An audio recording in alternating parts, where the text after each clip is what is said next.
Good morning students. ഇന്ന് നമ്മൾ പഠിക്കാൻ പോകുന്നത് ഒരു പക്ഷിക്കഥയാണ്. നമ്മൾ ഒന്നാമത്തെ പാഠം പഠിച്ചു കഴിഞ്ഞില്ലേ? ഇല്ലേ? എന്തായിരുന്നു ഒന്നാമത്തെ പാഠത്തിന്റെ പേര്? എന്റെ ഭാഷ. എന്റെ ഭാഷ എഴുതിയതാരാണ്? വള്ളത്തോൾ നാരായണ മേനോൻ. ആധുനിക കവിത്രയങ്ങളിൽ ഒരാളായ വള്ളത്തോൾ നാരായണ മേനോൻ എഴുതിയ എന്റെ ഭാഷ എന്ന കവിത മലയാള ഭാഷയുടെ പ്രാധാന്യത്തെക്കുറിച്ചാണ് പറയുന്നത്. മലയാള ഭാഷ എന്ന് പറയുന്നത് എന്റെ പെറ്റമ്മയാണ്. മറ്റുള്ള ഏത് ഭാഷയാണെങ്കിലും അതെല്ലാം പോറ്റമ്മമാരാണ്, വളർത്തമ്മമാരാണ് എന്നാണ് കവി അതിൽ പറയുന്നത്. ഇന്ന് നമ്മൾ പഠിക്കാൻ പോകുന്നത് ഒരു പുന്നാര പക്ഷിക്കഥ. വളരെ മനോഹരമായൊരു കഥയാണ്. പക്ഷികളെ നിങ്ങൾക്ക് ഇഷ്ടമുണ്ടോ? ഇഷ്ടമാണല്ലേ? പക്ഷികളെ നിങ്ങൾ നിരീക്ഷിക്കാറുണ്ടോ? പക്ഷി കൂട് വെച്ചിട്ട് നമ്മുടെ വീടിന്റെ അടുത്തുള്ള പ്ലാവിലോ മാവിലോ കൂട് കെട്ടിയിട്ട് കാക്കയൊക്കെ കൂട് വെക്കുന്നത് കണ്ടിട്ടില്ലേ?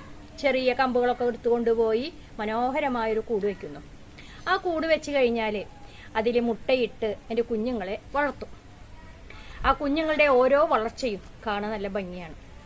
അതിനെ പക്ഷികൾ വന്ന് അച്ഛൻ കിളിയും അമ്മ കിളിയും വന്ന് അതിന് ഭക്ഷണം കൊണ്ടുവന്ന് കൊടുക്കുന്നു. ഭക്ഷണം കൊണ്ടുവരുമ്പോൾ അത് കരയുന്നു, ചുണ്ട് പുലർത്തുന്നു, ഭക്ഷണം കഴിക്കുന്നു.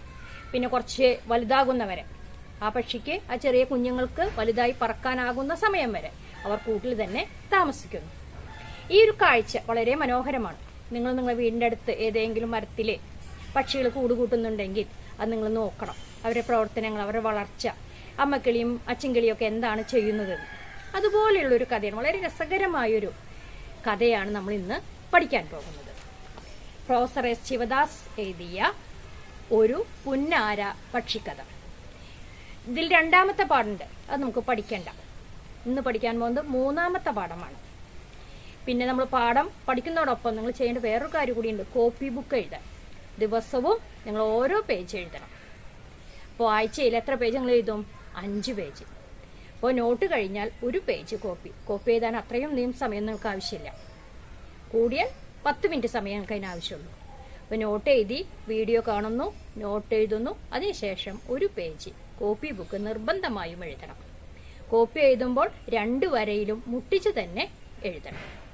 ഇനി നമുക്ക് പാഠഭാഗത്തേക്ക് കടക്കാം. പാഠം 3, ഒരു പുന്നാര പക്ഷിക്കഥ. ഹായ്, ഇതാര്? ഒരു ഇരട്ടത്തലച്ചി ഞങ്ങളുടെ വീടിന്റെ ജനലക്കരികിൽ മുല്ലവള്ളികളിൽ കൂടുകെട്ടി മുട്ടയിട്ട് അടയിരിക്കുന്നോ? ആളൊരു സുന്ദരി തന്നെ. തവിട്ടു നിറം, തലയിൽ കറുത്ത പൂവ്, കവിളിൽ ചുവന്ന പൊട്ട്, താഴെ വെള്ളപ്പൊട്ടും. അടുത്ത മരക്കൊമ്പിലിരുന്ന് അവളുടെ ഇണ പാട്ടുപാടുന്നുണ്ട്. ക്ലീ ക്ലീ ക്ലീ. അവന്റെ സ്നേഹം കണ്ട് ഞാനും സുമ ടീച്ചറും ചിരിച്ചു. പിറ്റേന്നാണ് ഞങ്ങൾ ആ രഹസ്യം കണ്ടെത്തിയത്. അമ്മക്കിളി അകലെ നിന്ന് പറന്നു വരുന്നത് ഞങ്ങൾ കണ്ടു. ചുണ്ടിൽ എന്തോ തീറ്റയുമുണ്ട്. അവൾ കൂടിനരികിൽ എത്തിയതും കൂട്ടിൽ നിന്ന് 2 കുഞ്ഞിത്തലകൾ ഉയർന്നു. 2 കുഞ്ഞുങ്ങൾ. അവ തീറ്റയ്ക്കായി ചുണ്ട് പിളർത്തി കരഞ്ഞു. അമ്മക്കിളി ഒന്നിനെ തീറ്റ കൊടുത്തു. പുറകെ വന്ന അച്ഛൻകിളി മറ്റേതിന്. രാത്രി മഴ വന്നു. അമ്മക്കിളി കൂട്ടിൽ കയറി ചിറക് വിടർത്തിയിരുന്നു. മക്കൾ ചിറകിനുള്ളിലിരുന്നു. അന്നു മുതൽ ഞങ്ങൾ കിളികളെ നിരീക്ഷിക്കാൻ തുടങ്ങി. അതിരസകരമായിരുന്നു ഞങ്ങളുടെ ഇരട്ടത്തലച്ചി നിരീക്ഷണം. അമ്മക്കിളിയും അച്ഛൻകിളിയും പകൽ മുഴുവനും തീറ്റ തേടി കൊണ്ടുവന്നു. ആദ്യമൊക്കെ ചെറുപുഴുക്കളെയായിരുന്നു കൊണ്ടുവന്നത്. പിന്നെ പഴങ്ങൾ കൊണ്ടുവരാൻ തുടങ്ങി. കിയോ കിയോ. തീറ്റ കാണുമ്പോൾ കുഞ്ഞുങ്ങൾ 2ഉം ചുണ്ട് പിളർത്തി കരയും. എത്ര തിന്നാലും അവയ്ക്ക് തൃപ്തിയില്ലായിരുന്നു. പിന്നെയും കരയും. കിയോ കിയോ. പോരാ പോരാ. അപ്പൊ എന്താണ് നമ്മൾ പറഞ്ഞു വരുന്നത്? എന്താണ് നമ്മൾ പറഞ്ഞത്? ഏത് കിളിയെ പറ്റിയാണ് നമ്മളിപ്പോ സംസാരിച്ചു കൊണ്ടിരിക്കുന്നത്? ഇരട്ടത്തലച്ചി. ഇരട്ടത്തലച്ചി എന്ന് പറഞ്ഞാല് തലയില് പൂവുള്ള ഒരു തരം പക്ഷിയുണ്ട്. കാണാൻ നല്ല ഭംഗിയാണ്. ആ പക്ഷിയുടെ കുഞ്ഞിനെ വളർത്തുന്നതും ഭക്ഷണം കൊണ്ടുകൊടുക്കുന്നതുമാണ് നമ്മൾ ഈ പാഠഭാഗത്ത് പഠിക്കുന്നത്. മാം ഒന്നുകൂടിയും കഥ വിശദീകരിച്ച് പറഞ്ഞു തരാം. ഹായ്, ഇതാരെ? ഒരു ഇരട്ടത്തരച്ചി. ഞങ്ങളുടെ വീടിന്റെ ജല്ലക്കരയിൽ മുല്ലവള്ളികൾ കൂടുകെട്ടിയിട്ട് മുട്ടയിട്ട് അടയിരിക്കുന്നു. അപ്പൊ എവിടെയാണ് മുട്ടയിട്ട് അടയിരിക്കുന്നത്? എവിടെയാണ്? മുല്ലവള്ളികൾ. അപ്പോൾ ഇരട്ടത്തലച്ചി എവിടെയാണ് കൂട് വെച്ചത്? മുല്ലവള്ളികളിലാണ് കൂടുകെട്ടി അടയിരിക്കുന്നത്, അതായത് മുട്ടയിട്ട് അടയിരിക്കുന്നത്. അടയിരിക്കുക എന്ന് പറഞ്ഞാൽ എന്താണ്? കുഞ്ഞുങ്ങളെ വിരിയിക്കാനായി മുട്ടയുടെ മേൽ കയറിയിരിക്കുന്നതിന് നമ്മൾ എന്ത് പറയുക? അടയിരിക്കുക എന്ന് പറയുന്നത്. ആളൊരു സുന്ദരി തന്നെ. ഈ പക്ഷിയുടെ വർണ്ണനയാണ്. തവിട്ട് നിറം. മനസ്സിലായോ? എന്താ നിറം? തവിട്ട് നിറം. തലയിലെ കറുത്ത പൂവ്, കവിളിൽ ചുവന്ന പൊട്ട്, താഴെ വെള്ളപ്പൊട്ട്. അപ്പോൾ കവിളിലെ ചുവപ്പ് പൊട്ടുണ്ട്, അടിയിലെ വെള്ളപ്പൊട്ടുണ്ട്. അടുത്ത കൊമ്പിലിരുന്ന് അവളുടെ ഇണ കരയുകയാണ്. അപ്പോൾ ഈ പക്ഷീനെ കണ്ടപ്പോൾ ഇണ അടുത്ത മരക്കൊമ്പിലിരുന്ന് കരയാണ്, ക്ലീ ക്ലീന്ന്. അപ്പോൾ സ്നേഹം കൊണ്ട് പാട്ടുപാടി ഇണ അടുത്ത മരത്തിൽ ഇരിക്കുന്നുണ്ട്.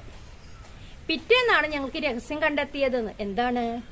അമ്മക്കിളി അകലെ നിന്ന് പറന്നു വരുന്നത് ഞങ്ങൾ കണ്ടു. അമ്മക്കിളിയുടെ കയ്യിൽ എന്താ ഉള്ളത്? കുഞ്ഞുങ്ങൾക്ക് കൊടുക്കാനുള്ള തീറ്റയാണ്. അപ്പോൾ ഭക്ഷണം അമ്മക്കിളി കൊണ്ടുവന്നിട്ട് കുട്ടികൾക്ക് കൊടുക്കണം. ആ കൂട്ടിൽ എത്ര കിളികളുണ്ട്? 2 കിളികളുണ്ട്. അപ്പൊ അമ്മക്കിളി കൊണ്ടുവന്ന ഭക്ഷണം ആദ്യം ഒരു കിളിക്ക് കൊടുത്തു. അവൾ കൂടിനരികെ എത്തിയതും കൂട്ടിൽ നിന്ന് കുഞ്ഞിത്തലകൾ ഉയർന്ന് വായ പിളർന്നു. എന്തിനാ വായ പിളർത്തുന്നത്? ഭക്ഷണം കഴിക്കാനായിട്ട്. അവ തീറ്റ കുഞ്ഞുങ്ങളുടെ വായയിലെ വെച്ചു കൊടുത്തു. പിറകി വന്നതാരാണ്? അച്ചൻകിളി. അച്ചൻകിളി മറ്റതിനും കൊടുത്തു. അപ്പോൾ ഒരാൾക്ക് അമ്മ കൊടുത്തു, മറ്റേ കിളിക്ക് അച്ഛനും കൊടുത്തു. അങ്ങനെ സമയം കഴിഞ്ഞു. പിന്നെ രാത്രിയായി. രാത്രിയായപ്പോൾ എന്താ വന്നത്? മഴ വന്നു. അപ്പോൾ കുട്ടികൾ നനയൂലോ. അപ്പൊ അമ്മ എന്താണ് ചെയ്തത്? അമ്മക്കിളി കൂട്ടിൽ കയറി ചിറക് വിടർത്തിയിരുന്നു. മക്കള് ചിറകിനുള്ളിലിരുന്നു. അപ്പോൾ അമ്മക്കിളി ചിറക് വിടർത്തിയിരുന്നു. കുട്ടികൾ എന്ത് ചെയ്തു? കൂട്ടിലായിരുന്നു. അമ്മക്കിളിക്ക് അമ്മയുടെ ചിറകിനടിയിൽ സുരക്ഷിതമായി മക്കള് ഇരുന്നു. അന്നു മുതൽ ഞങ്ങൾ കുട്ടികൾ അതിനെ പരീക്ഷിക്കാൻ തുടങ്ങി. ഏതിനെ പരീക്ഷിക്കാൻ തുടങ്ങിയത്? പക്ഷികൾ എന്ത് ചെയ്തിരുന്നു? അതിരസകരമായിരുന്നു ഈ ഇരട്ടത്തലച്ചി നിരീക്ഷണം. അച്ചൻകിളിയും അമ്മക്കിളിയും പകൽ ഭക്ഷണം തേടാനായി പോകും. കുട്ടികൾക്ക് കൊണ്ടുവന്ന് കൊടുക്കും. കുട്ടികളാണെങ്കിൽ കൂട്ടിലിരുന്ന് അച്ഛനെയും അമ്മയെയും കാത്ത് ഭക്ഷണം കഴിക്കാനായി കാത്തിരിക്കുന്നതായിരുന്നു പാഠഭാഗം. എല്ലാവർക്കും ഈ പാഠഭാഗം ഇഷ്ടമായില്ലേ? നിങ്ങൾ എന്ത് ചെയ്യണം? പാഠഭാഗം ഒരു 5 പ്രാവശ്യമെങ്കിലും വായിക്കണം. നോട്ട്സ് വൃത്തിയായി എഴുതിയെടുക്കണം. യൂട്യൂബ് വീഡിയോസ് കാണണം. ടെസ്റ്റ് പേപ്പർ എഴുതണം. ടെസ്റ്റ് പേപ്പർ എഴുതുമ്പോൾ നിങ്ങളുടെ പേര്, ക്ലാസ്, ഡിവിഷൻ അതിൽ എഴുതിയിരിക്കണം. ഇനി അടുത്ത ഭാഗവുമായി അടുത്ത ക്ലാസ്സിൽ കാണാം. നന്ദി.